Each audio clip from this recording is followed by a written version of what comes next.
Hello everyone and welcome back to my channel Edmund Mindaros, and for today's quick tutorial, and I'm going to show you guys on how to resolve if File Explorer is not working properly in Windows 11 computer. So with the error message Windows Explorer has stopped working, Windows can check online for solutions to the problem the next time you go online and try to restart a program. Kung paano ba natin ito i-fix, and without further ado, and let's go ahead. So all you have to do is to click on Start menu, and then dito sa search up ay kailangan mo lang i-type yung File Explorer, and then click mo lang dito yung Open. And then next step, dito lang sa gitna makikita mo dito yung tatlong dot, ito yung CMOR na tinatawag, so click mo lang yan. And then next ay kailangan mo lang select dito yung options, so click mo lang yan.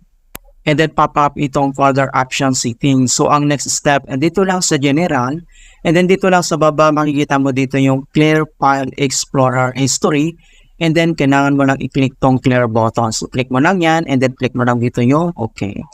Alright, so ang next solution na pwede natin gawin, so dito lang sa taskbar on the blank space area dito ay kailangan mo lang mag right click, and then select mo lang dito yung task manager.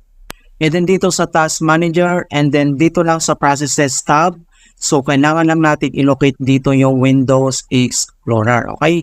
So i-click lang natin tong Windows Explorer, so click mo lang yan, and then kailangan mo lang mag-right click, and then kailangan mo lang select dito yung Restart, okay? So click mo lang tong Restart, and then wait natin. And so after natin mag-restart, so close lang natin dito, and the next step natin gagawin, so, dito lang sa start menu, so click mo lang siya. And then dito sa search up, kailangan mo lang i-type dito yung CMD, or ito yung tinatawag na command prompt. So, kailangan mo lang mag-right click ulit. And then select mo lang dito yung run as administrator. If you receive user account control, and then click mo lang dito yung yes. And then dito sa administrator command prompt, ay kailangan lang natin i-enter yung command keyword na sfc /scan now. So, in all small letter lahat, and then yung /scan now ay one word po yan. And then press mo lang yung enter. And then makikita mo na dito na beginning system scan. This process will take some time. Beginning verification phase of system scan.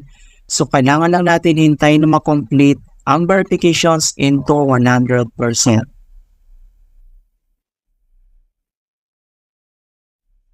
And finally, makikita mo na dito na verifications 100% complete.